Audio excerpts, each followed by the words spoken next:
Once again, we're pleased you joined the webinar. I'd now like to introduce Dr. Christine Mason, founder and executive director of the Center for Educational Improvement and project director of the Childhood Trauma Learning Collaborative. So welcome everyone. We are glad you can join us. Hopefully most of you are part of our collaborative. If not, if you are in New England, you can become a part of this collaborative. We have a base camp, which is an area online that is just for collaborative members, where you can get updates on all sorts of resources and events that are happening related to trauma and stress and children's mental health. We have a series of things coming up. This will be, I think, the third time we've welcomed Hilary to work with the collaborative.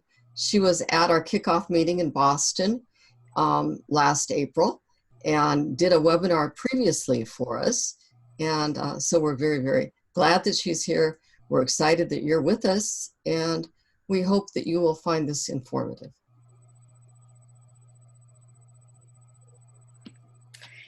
Thanks, Dr. Mason. And now I'd like to introduce Dr. Hilary Hodgdon.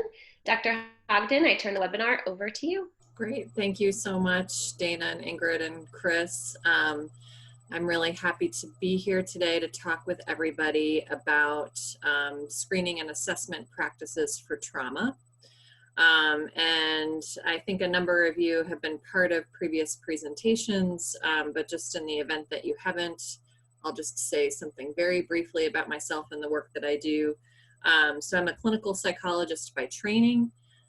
I work at the Trauma Center at Justice Resource Institute, which is in Brookline, Massachusetts, and we're a center that focuses on, direct clinical services for trauma-impacted populations, training for professional in trauma-informed practices, and also research. And that's the area that I'm most active in at our center, but I do a little bit of everything. I've been there for about 10 years, and during my tenure at the Trauma Center, I've held just about every role you can think of. I've done work in residential, I've done work in inpatient, with outpatient, and some with a little bit with schools. What we're going to be talking about today in terms of screening and assessment practices is something that's very near and dear to my heart as a psychologist.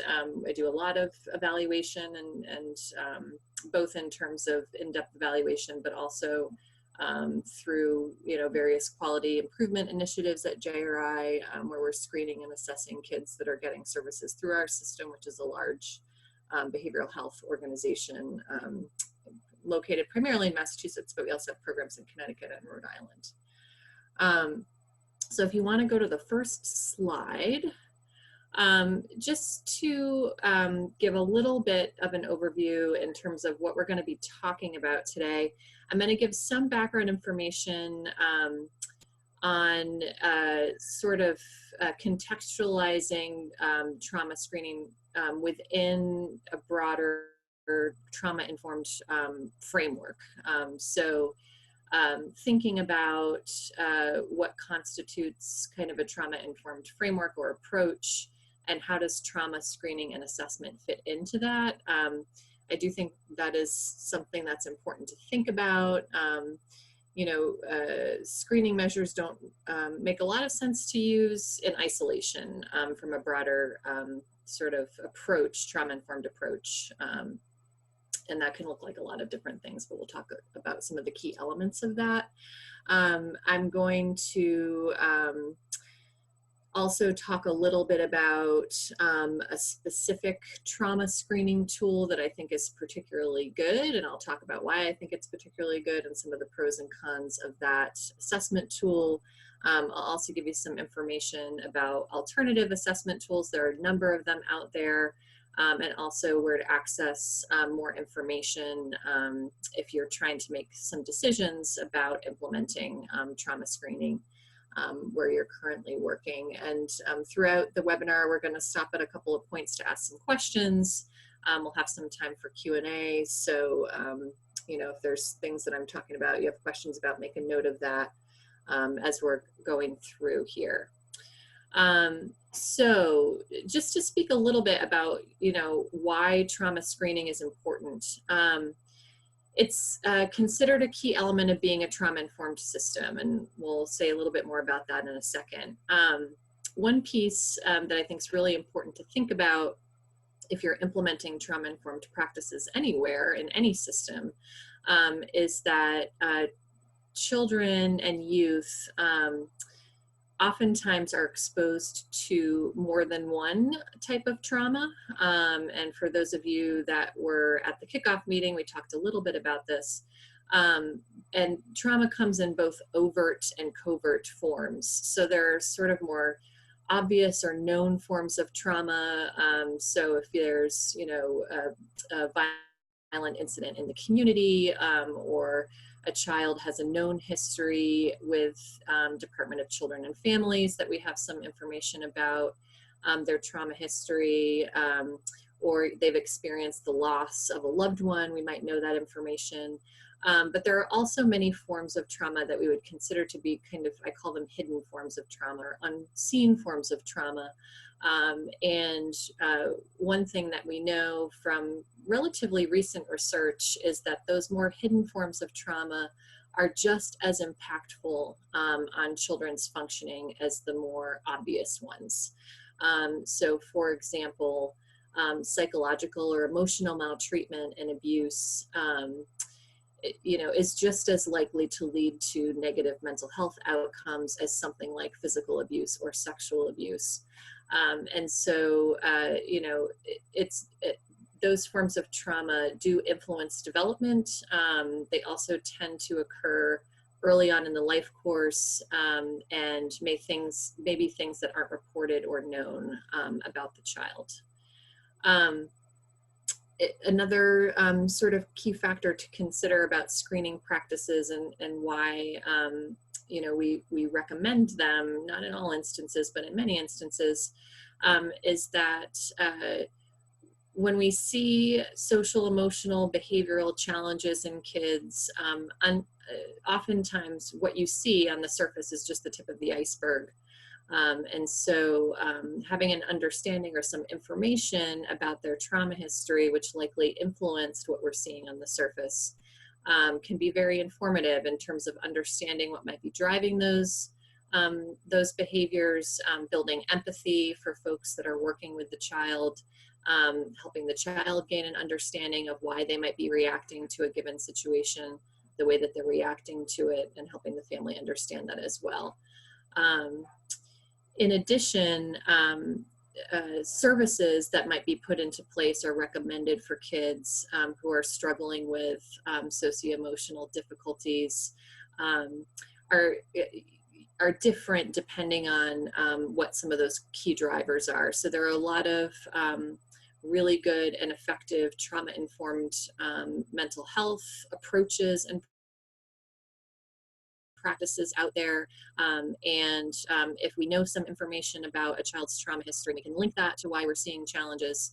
We may want to recommend a trauma-informed practice as opposed to some other type of practice. So, you know, there's multiple ways in which doing trauma screening can be helpful. All right, we can go to the next slide, please. So as I mentioned before, we're just going to spend a few minutes talking about key elements of trauma-informed systems. But just to give a definition, when we say trauma-informed system, what we're really talking about, it's all the ways in which any service system is influenced by having an understanding of trauma and is modified to be responsive to the impact of traumatic stress. You know, what we sort of lean towards is the idea that we want to be using some kind of model, framework, or practice that incorporates an understanding of how trauma is influencing child development, how it's influencing a child's socio-emotional health, and that is to both address challenges that we might see in children who've experienced trauma, but also to decrease the risk for them being traumatized again. So children who experience early trauma or are at high risk for re-victimization and re-traumatization due to a range of different factors, but putting trauma-informed practices in place can have a preventative effect on re-victimization. All right, we can go to the next slide, please.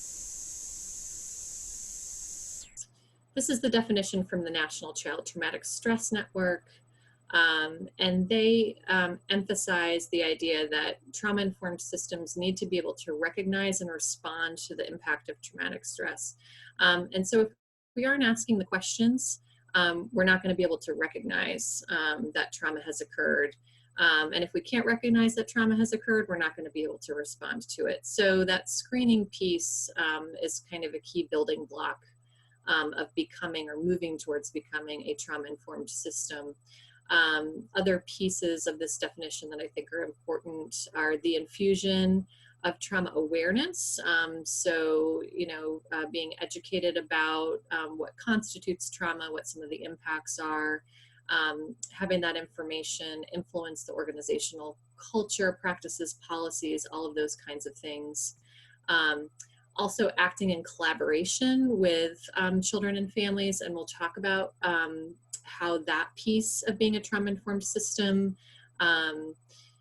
sort of plays out when we're talking about trauma screening and assessment, and that also we're using the best available science. So we're using what's known in the research literature in terms of selecting our screening measures, selecting what practices we're using, and those kinds of things.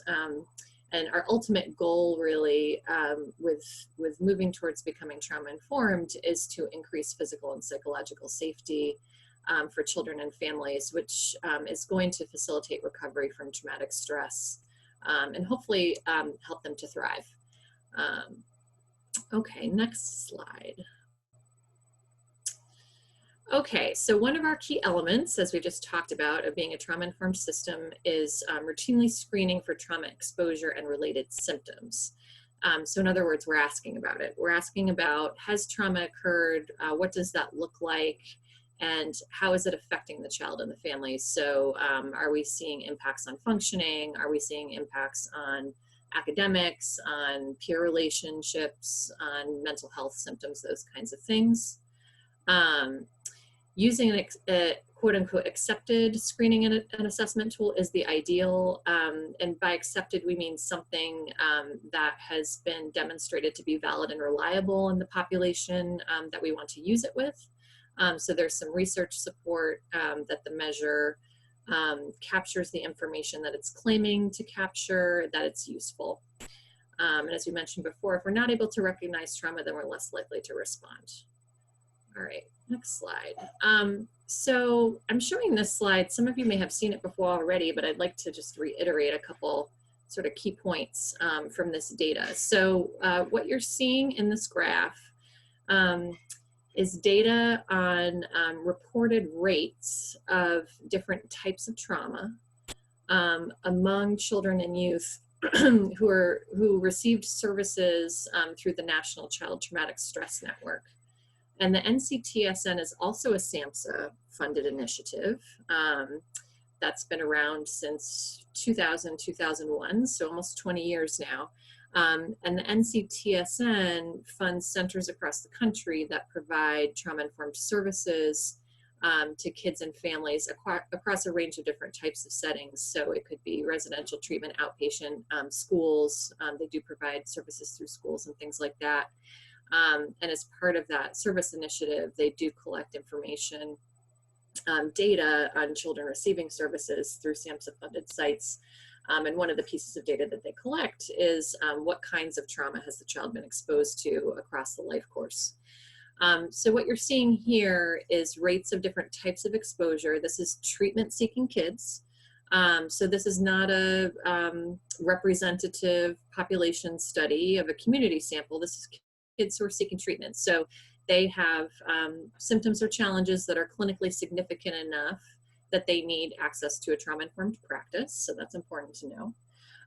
But the reason that I'm showing this data to you is to kind of emphasize the point that we were making before about those hidden forms of trauma. So what you're seeing here is that the two most commonly reported trauma types are loss of an important figure in the child's life, exposure to domestic violence, within the family system. Those are things that we might know about.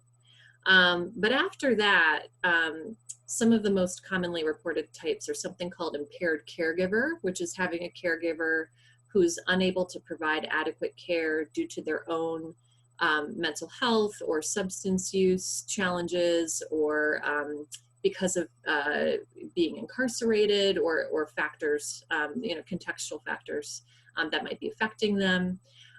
Emotional abuse, psychological maltreatment is one of the top 4 reported trauma types, and also neglect.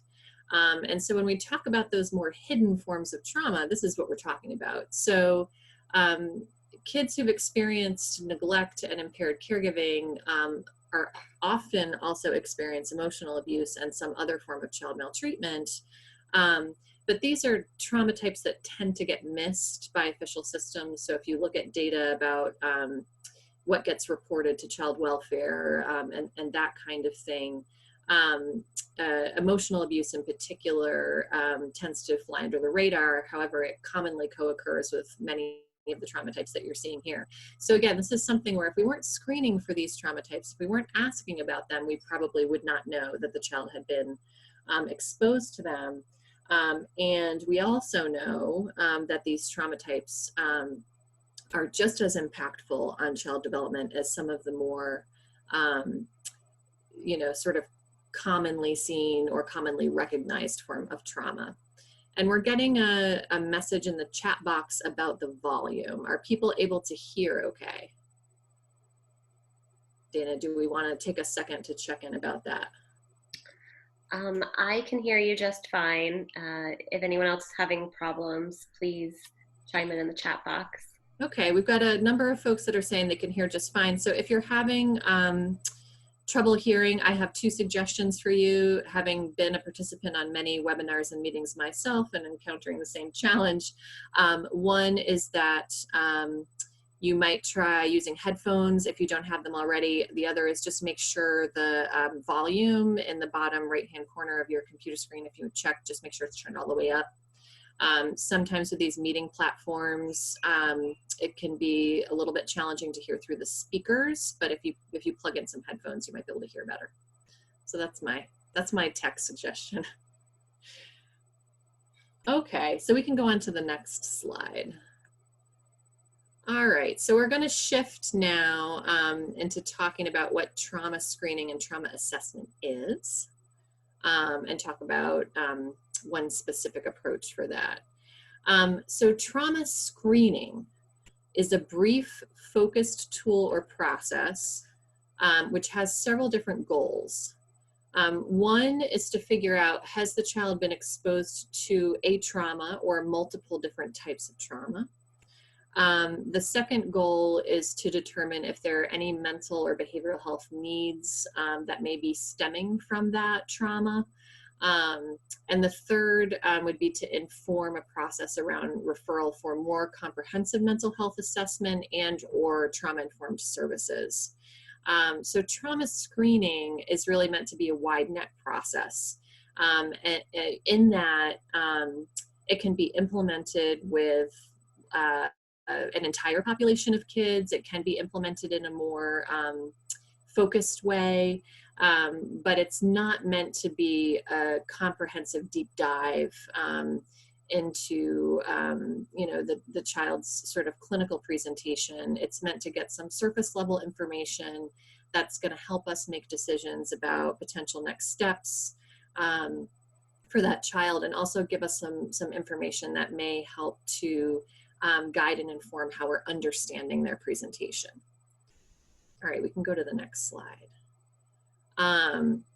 Sort of building on that, the next potential step, so if you did a screening with a child or family and discovered, yes, in fact, they do have a history of trauma, maybe they have an extensive history of trauma, and the child is showing, some socio-emotional needs, the next step may be to do what's called a trauma-informed mental health assessment.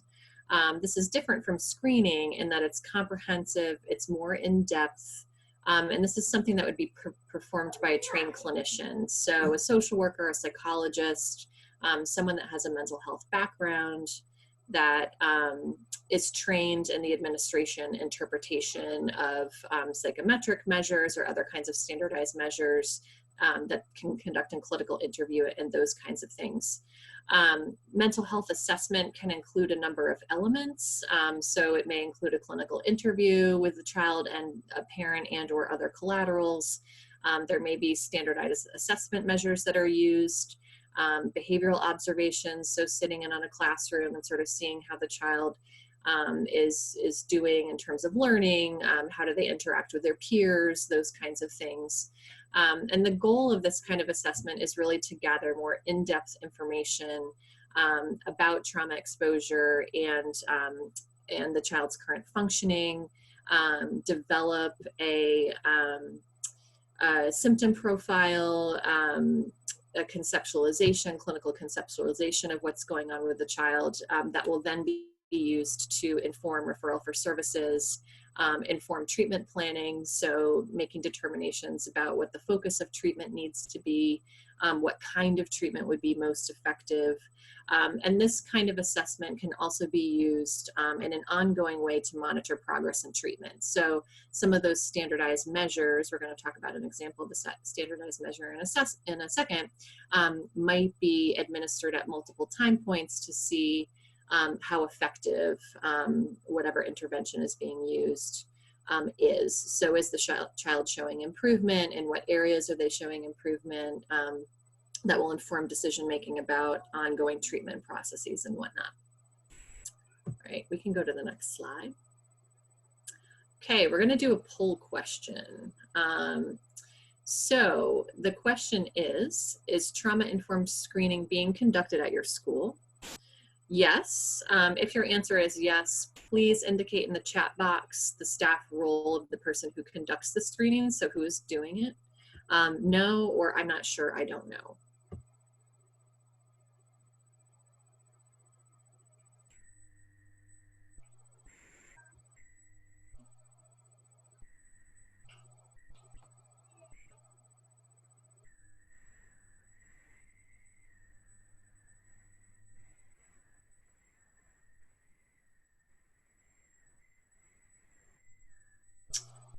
And as we do the poll, you should see a pop-up box that will allow you to indicate your response. And then if it's yes, please give us a little bit more in the information in the chat box.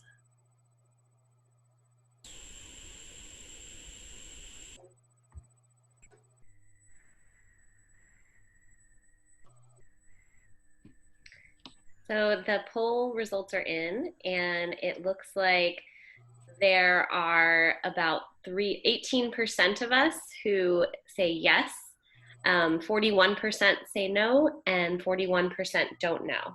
Okay, and just to share with the group some of the responses that we got in the chat box.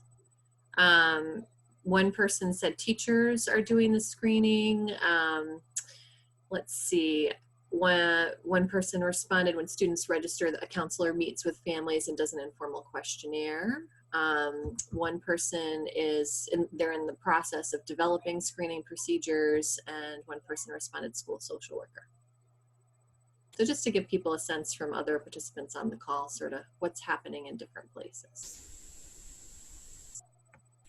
Okay, we can go on to the next. Oh, okay, thank you.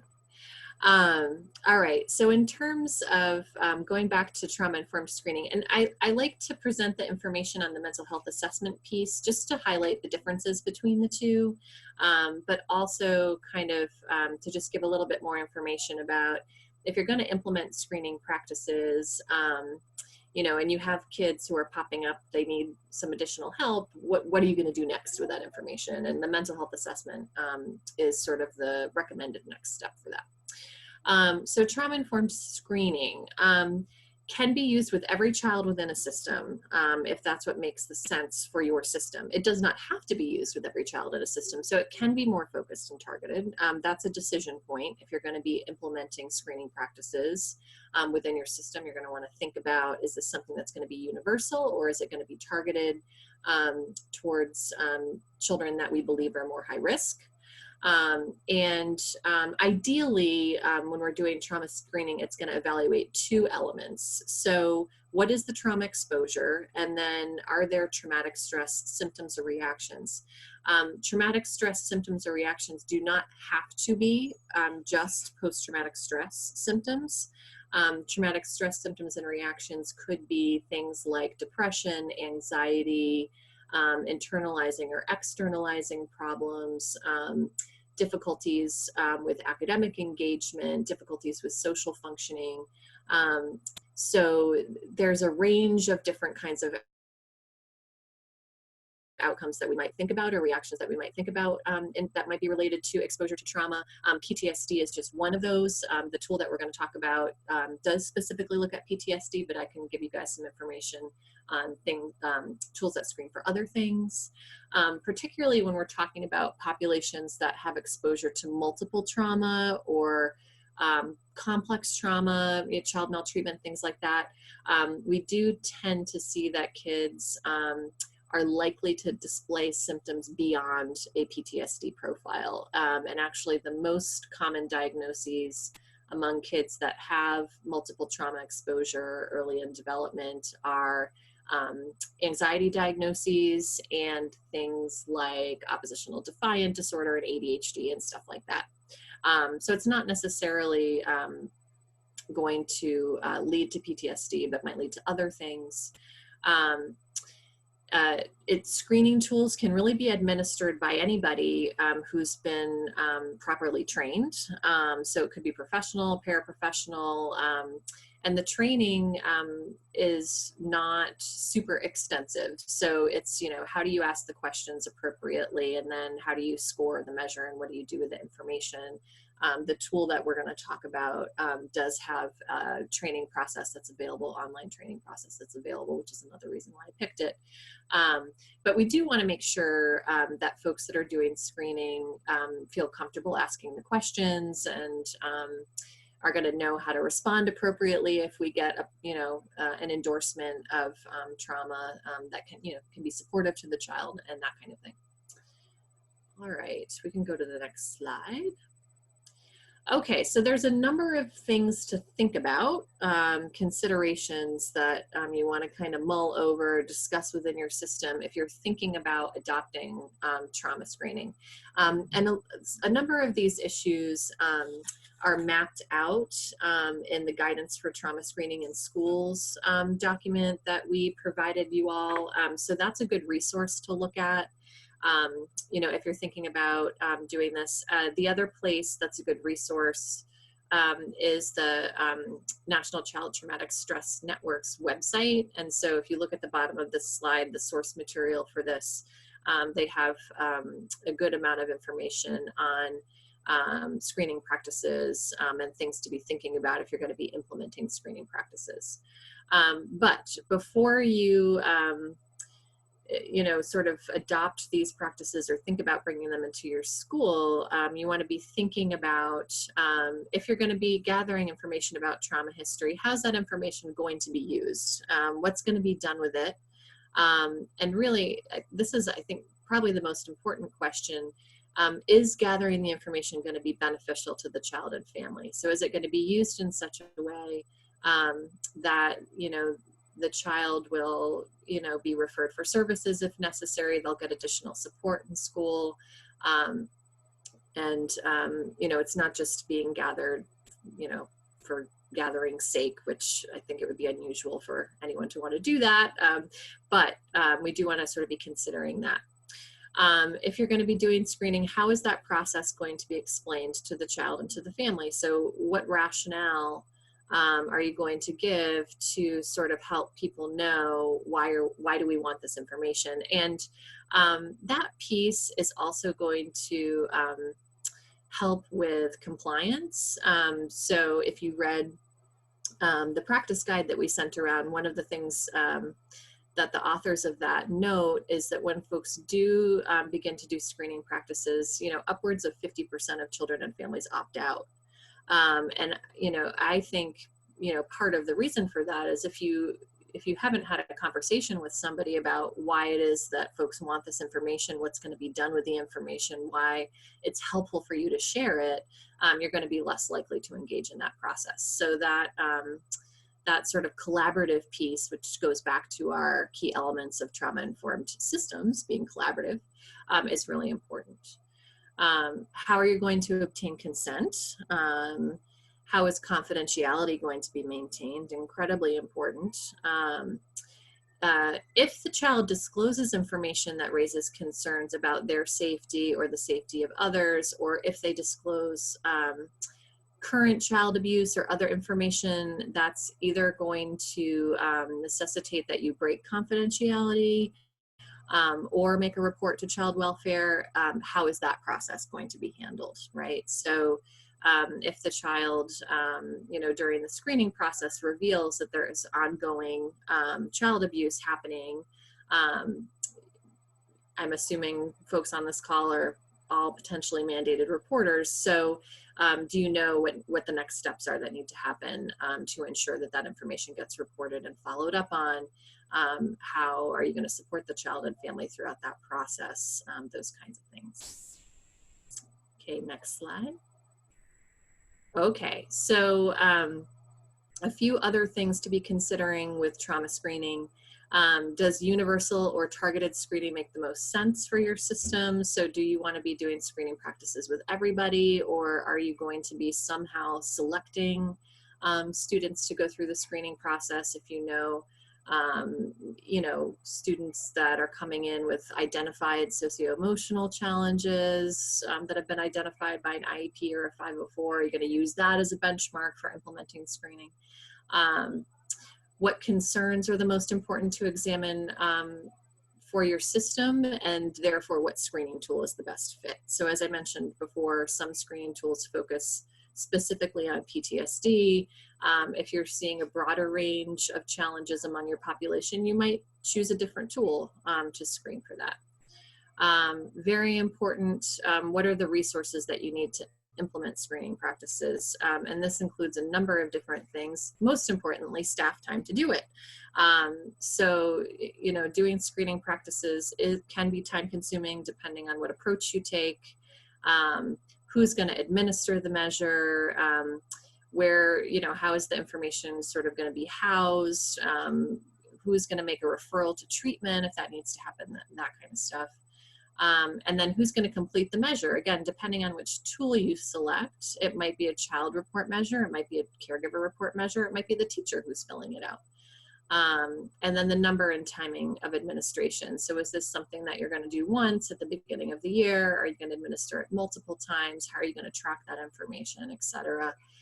Also, most of the tools out there have some kind of cost associated with them. So that's something that you want to account for. Although sometimes if you contact the developer and explain the circumstances, they can give discounts and things like that. So that's worth doing. All right, let's go to the next slide, please. All right, selecting a screening tool. There is no gold standard recommended screening tool that's out there for schools. Which means that if you're going to be implementing screening within your system, you'll need to select one. So some things to think about when you're picking a tool: has the tool been demonstrated to be reliable and valid with the population that you're using it with? So for example, is the tool appropriate for children in the age range that you're assessing?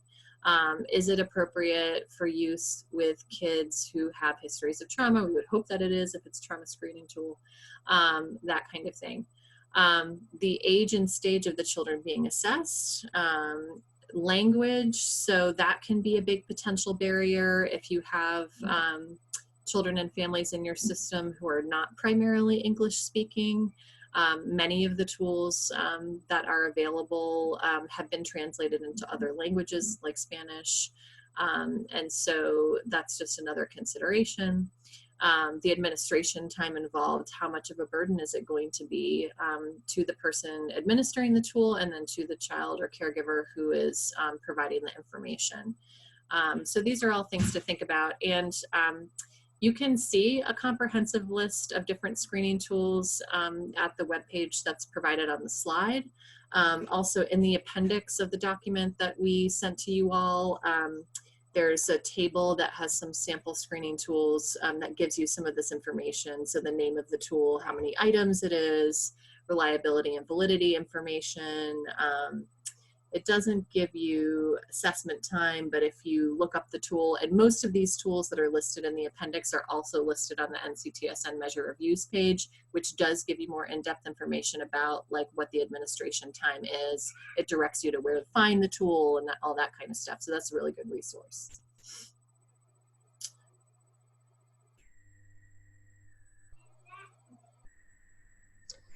So, Hilary, thank you so much for what you've shared so far. Right now, many schools are becoming trauma-informed. They're in the process of becoming trauma-informed. I'm wondering if you've seen any schools that you would say have exemplary practices, that they really are doing effective screening. And if so, what does that look like, or what's the impact of that?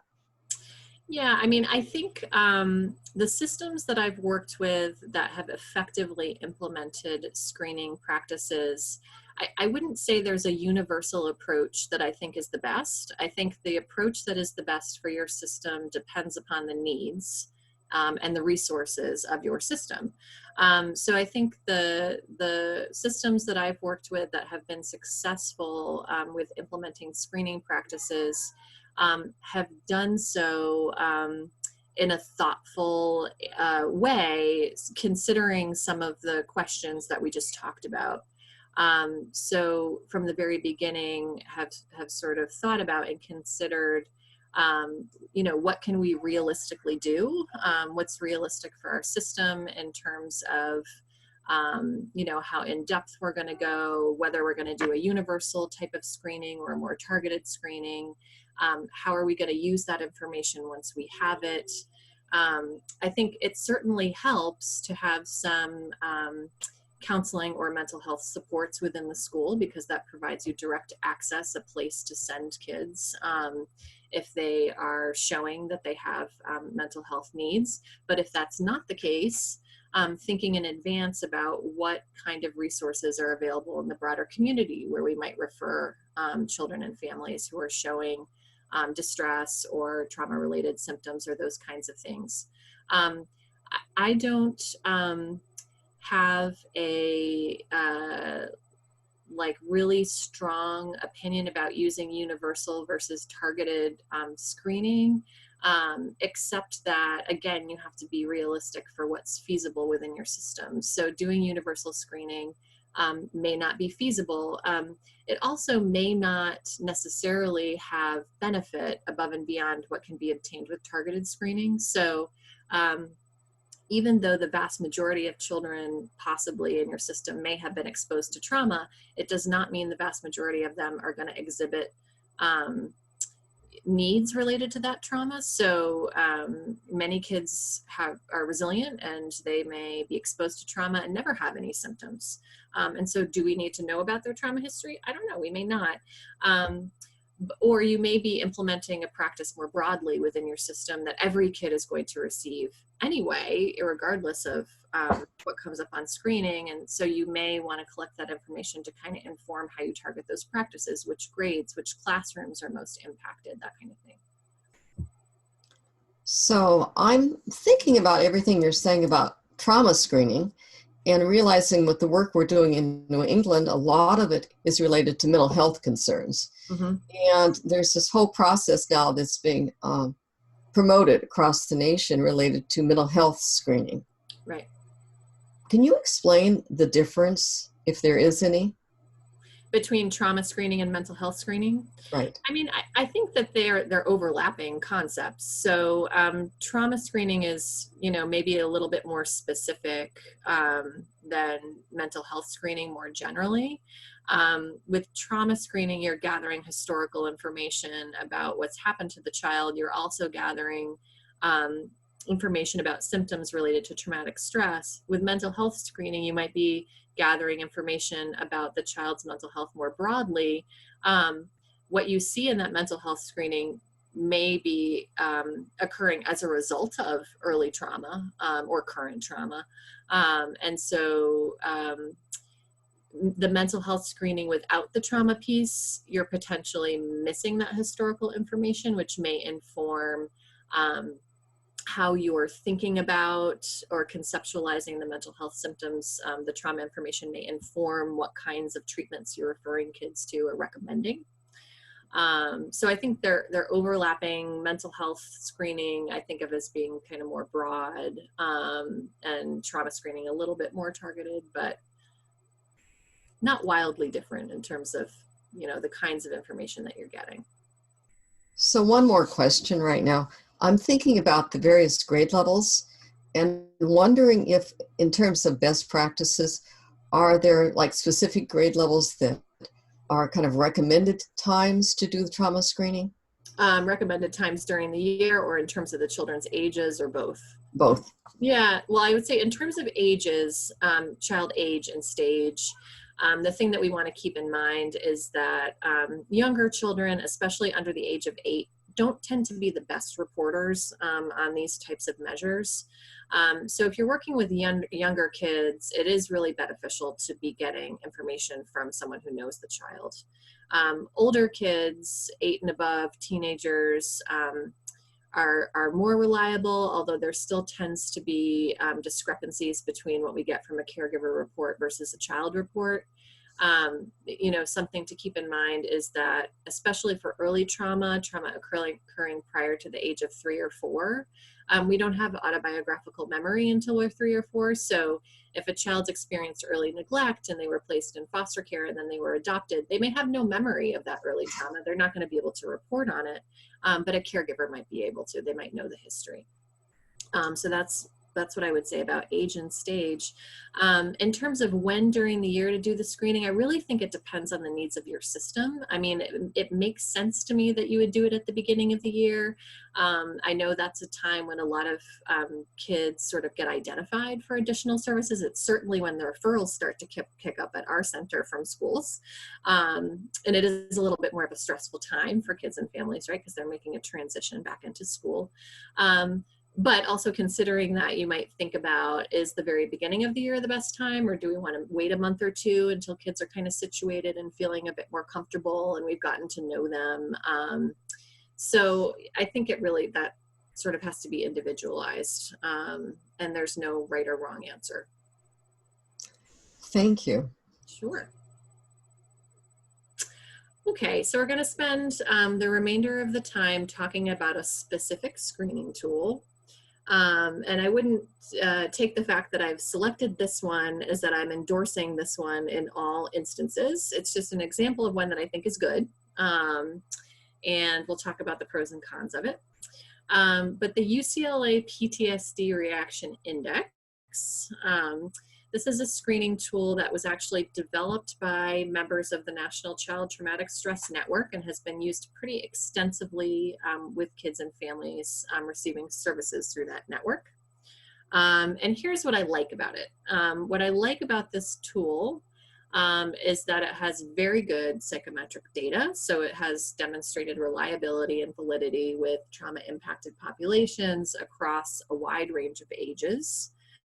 And it has both child report and caregiver report versions. So you could choose one or the other, or you could use both, but there's flexibility in terms of who you're getting the information from. This is a tool, and it's one of the few tools actually that assesses both trauma exposure and symptoms. Many of the tools out there only assess symptoms, or they may only assess trauma exposure. This one does both. So you get pretty good bang for your buck with that piece. There are clear benchmarks that tell you, you know, if a child is in need of further evaluation or potential referral to services. So in other words, when you score it, if you have a score above such and such number, it's probably likely that a further evaluation would be beneficial, and it's nice to have those clear benchmarks. This tool is available in both English and Spanish.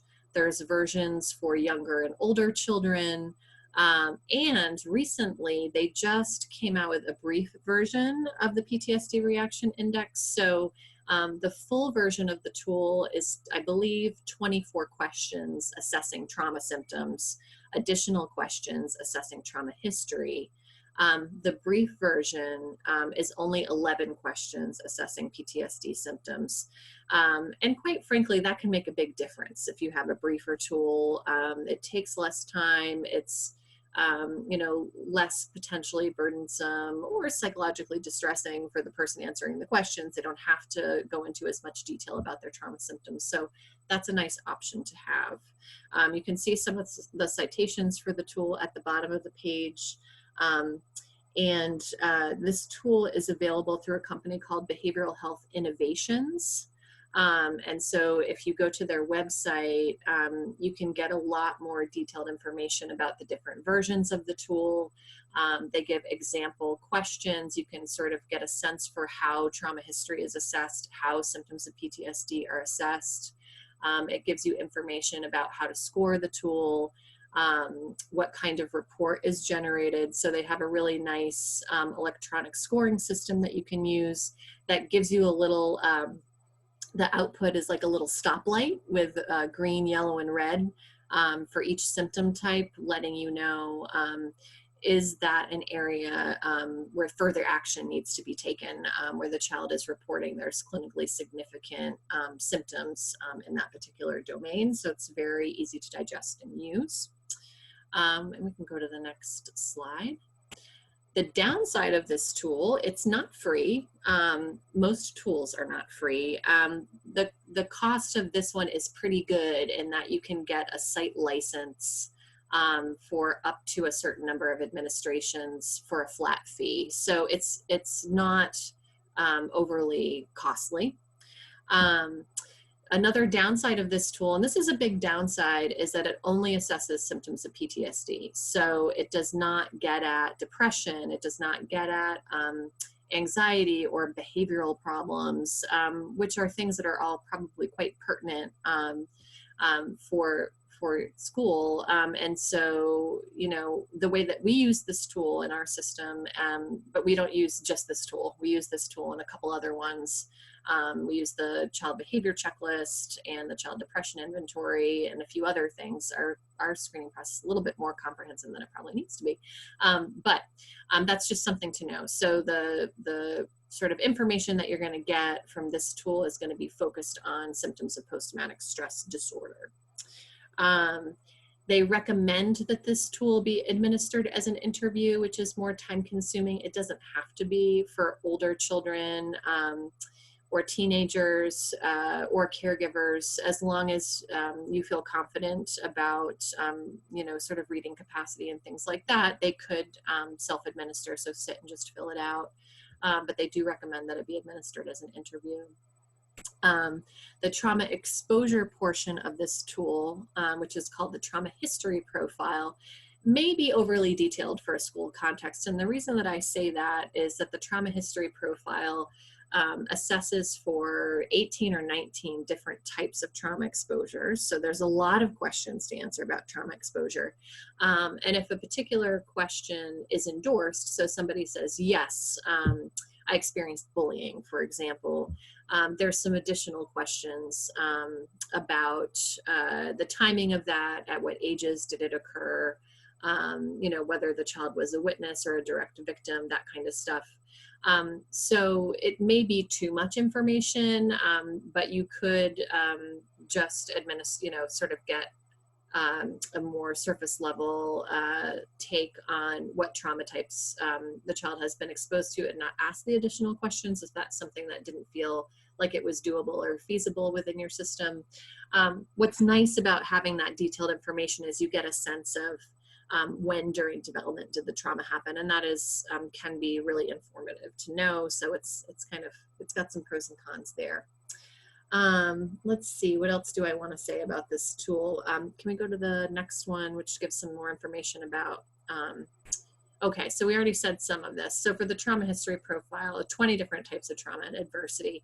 And one additional thing I'll say about that is The trauma types that this tool assesses for include both interpersonal and non-interpersonal forms of trauma. So it assesses for child maltreatment and adversity. It assesses for acute forms of trauma like natural disaster, being in an accident, having a chronic medical condition, those kinds of things. So it gets a really broad scope of different types of exposure and does a good job of assessing those kind of unseen or unknown forms of trauma that we were talking about before.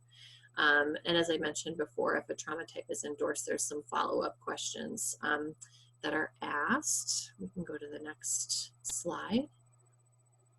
And then the second component is the piece that assesses symptoms. And so in the full version of the measure, this is 31 questions. Again, in the brief measure, I think it's only 11 questions.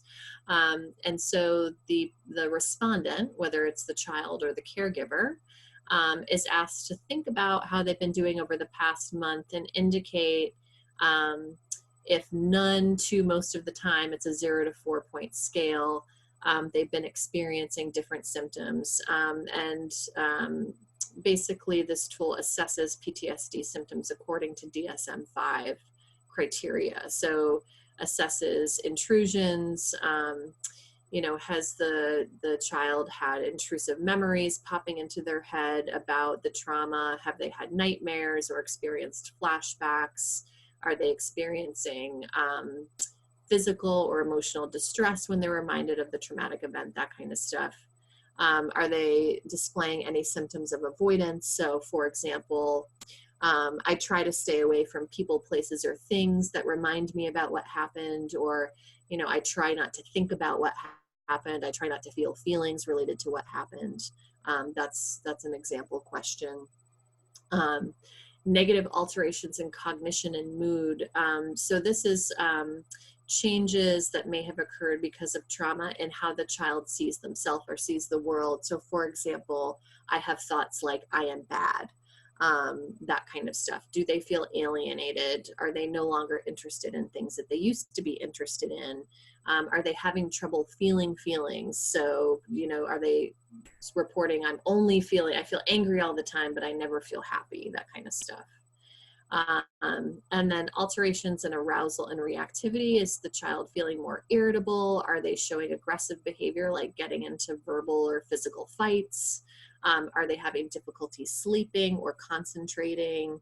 Are they noticing hypervigilance? So an example of this one is I get upset easily or get into arguments or physical fights. So that would get at aggression or reckless behavior. And so based on someone's responses to these questions, they get a PTSD severity score, which is a total number. The tool also gives you an indication of whether or not they might meet DSM criteria for PTSD. Which can be helpful in terms of referral for additional services, kind of identifying this is someone that we think may have a diagnosable disorder or is at high risk for having a diagnosable disorder. All right, we can go on.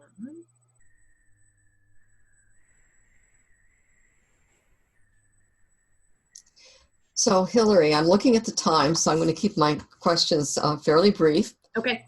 So first off, when you use a trauma screening instrument, is there any difference then in the immediacy or the type of treatment that a student may get? Well, I think, again, it depends on the system, but I think the hope is that if you're using something like the PTSD-RI and the child has a score on that measure that indicates there's a clinically significant issue with PTSD, or they might meet diagnostic criteria for PTSD, ideally they would be referred for trauma-informed services. So in terms of what service type would be recommended, it would be an evidence-based practice, ideally for trauma. That's not always possible. It depends on resources in your area, but that would be the ideal situation. So I'm thinking about teachers and school systems and thinking it's wonderful if someone's identified and we have referrals and we get counseling and there's things that are going on with the counselor that help support the child. But what should the the teacher or the school be doing? And of course, that's probably another hour or two in terms of a seminar, but do you have some brief pointers for what should happen in classrooms? Well, I mean, I think one piece is just, you know, having knowledge around what might be affecting any given child and using that knowledge to kind of inform our interactions with them. So, you know, if you have a child who's acting up in the classroom, or maybe they're, you know, blowing out of class periodically, or they're getting into arguments, or they're very withdrawn, you know, if we know some information about their history, it's going to help us kind of take a step back from that behavior and be more empathic and compassionate. And that can go a long way in terms of building relationship. You know, I know a lot of work is being done in schools around implementing things like mindfulness, yoga, sort of more broad level interventions that can really help with a lot of the symptoms that we've been talking about, helping kids build regulation capacity, that kind of thing. If you know that your school, like most of the kids have been impacted by trauma, those kind of broad level interventions and supports are really the way to go. And, you know, you might do screening just to get more information about how to target them, but you might already know actually all the kids that we work with have trauma histories. So we're just going to go ahead and do something. So, I mean, that would be what I would say about that. I mean, I think that that piece has implications for, you know, expectations around, you know, how the child is going to be able to do academically, you know, what kind of support we might offer them in the classroom. It might make us think differently about how to approach discipline. I mean, there's a range of things I think knowing about the child's history can influence in terms of what we do in our day-to-day.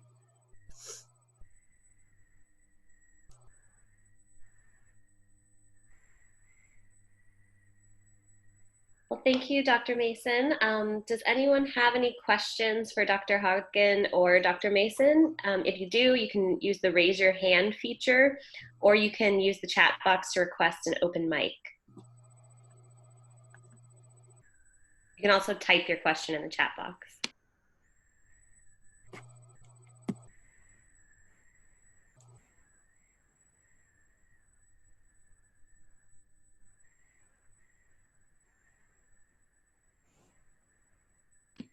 Sue, go ahead. You have a comment for us? Yes, I think that taking out the stigma on mental health screening at the beginning of the school year is a good idea, particularly in environments where there's polydrug use. We didn't talk a whole lot about prenatal trauma in high opioid districts, for instance, because we don't always get those histories. Nevertheless, these kids are clinically presenting with different types of behaviors at pre-K. That's exasperating young teachers. So if we present, for instance, Hilary, what do you think of this? The ACEs research and correlate it with the longitudinal implications of health outcomes.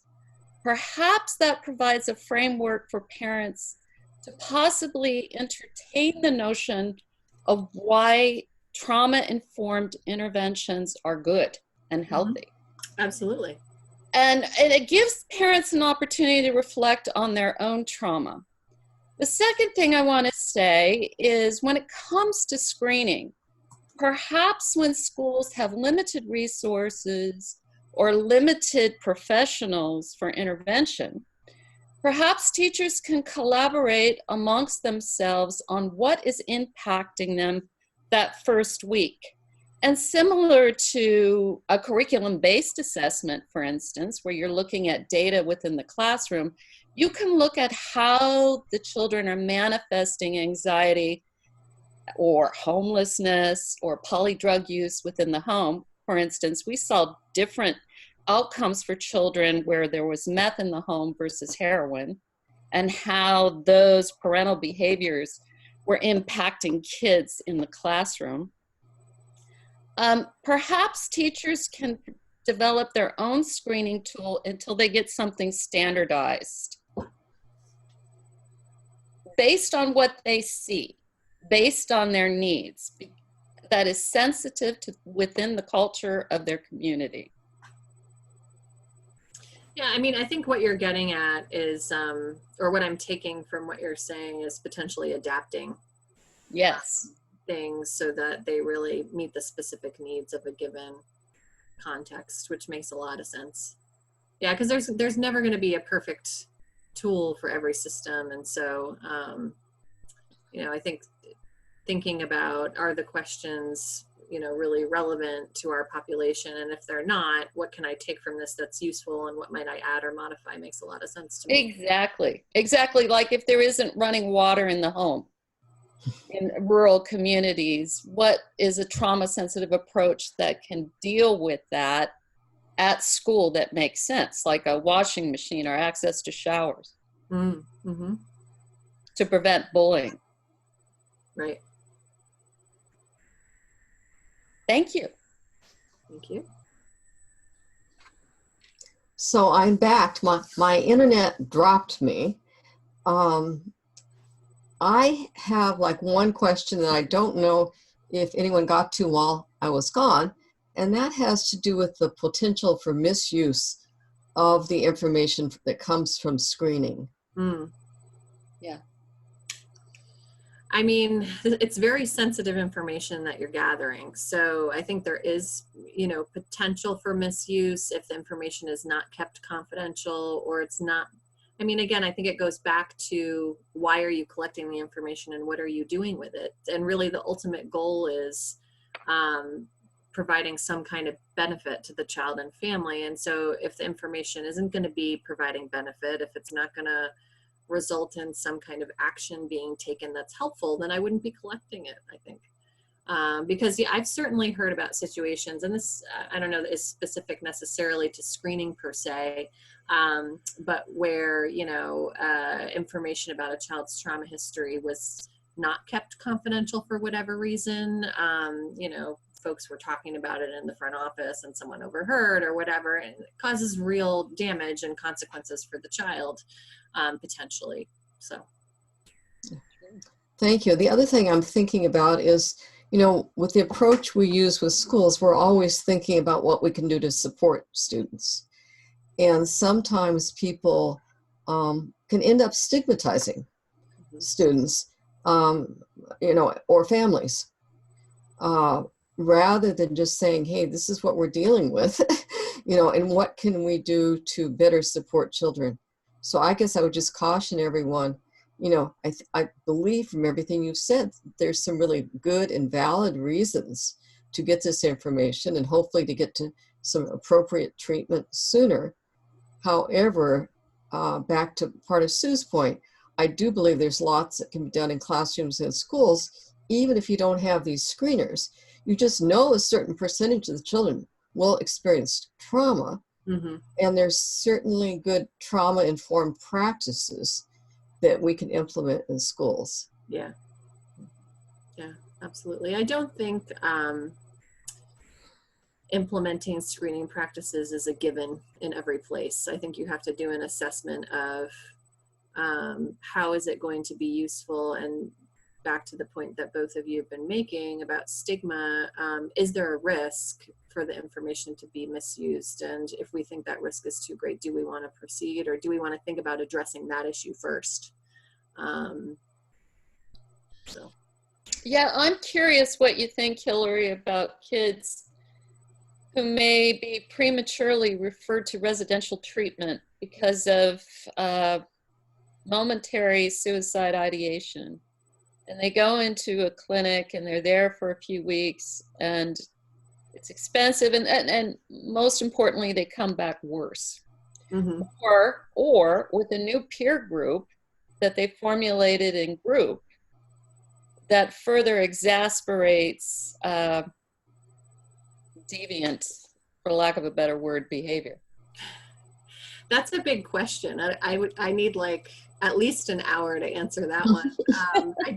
I do have a lot of thoughts on residential treatment, and it's an area where I'm actually we're doing some research and looking at sort of clinical outcome trajectories, because there is this idea out there that in residential treatment, a third of the kids get better, a third of the kids stay the same, and a third of kids get worse. And this idea of kind of, you know, social contagion, you know, social learning theory, kids go into a residential treatment center, they learn lots of bad behaviors from the other kids and therefore get worse. And I think that there's some truth to that. And then it's also much more complicated than that. So if you look at different kinds of outcomes, there are certain kinds of outcomes that it seems pretty clear that kids do improve in residential treatment environments. And then there's other kinds of outcomes where the picture is much more murky, where some kids might get better and some kids might get worse. And that does apply to things like externalizing behaviors. And I think there's something to be said for the idea that, you know, they might be learning some negative ways of coping from their peers. But I think it really depends on the child. It depends on the circumstances surrounding the child. It depends on the residential treatment setting we're talking about. Are they providing high quality care? Are they providing trauma-informed care? You know, what are the drivers for the child being there? So one of the things that we see, we have a lot of residential programs in JRI, and you know, kids that come in and they stay for an appropriate length of time, and there's a plan for them to discharge to a safe environment, do pretty well. Kids who kind of get stuck there because of circumstances beyond their control, like they're a child who does not have family to go home to, and you know, they're having trouble finding a placement for the child, and so they stay much longer than they would really like them to, can have a rebound in terms of their symptoms. And kids end up in residential for all kinds of different reasons. So, you know, I think that's a big question. I don't think there's one answer. I don't believe that residential is bad. I think it's beneficial for many kids, but it's like any treatment setting. It needs to be the appropriate level of care, and it needs to be providing high quality care, and using practices that we know work for the population that we're working with. So, you know, I'm sure there certainly are instances where there's treatment programs where kids are not receiving those things, but that wouldn't be good in outpatient or community-based either. So I don't think it's a issue that's just specific to residential, but yeah, so that's it raises more questions, I think, but it's certainly something that we have to keep considering and thinking about. So Hilary, I want to thank you for your time today. This has been very informative. And Dana, do we have information that's coming up on upcoming events? Yes, we do. So everyone, thank you so much for joining today's webinar, and we do hope that you join us in some of our upcoming events. You can access that through this slide when you get the slideshow. We have a few webinars coming up on September 10th. Suzanne Mullane is going to be presenting about mental health supports for children, issues with rural delivery. Then we have on September 26th, a webinar with Linda Gargan about mental health and children, perspectives from family on screening, diagnosis, and support. So that would complement this webinar quite nicely. And then on November 7th, Dr. Kimberly Noble is going to present on brain development, poverty, and early interventions. We also are going to be beginning our CTLC book study on the mindfulness practices book. It's a 6-part series, and the first one is September 9th. Dr. Mason and Dr. Michelle Rivers Murphy will be leading that, the authors of the book. And if you are a member of the CTLC, we ask that you hang on for a brief meeting. Everyone else, we really appreciate your participation. Please look out for that email with the slideshow, the archive, and the information to get your CEU credits. Thank you so much. Thanks, everybody. Thank you.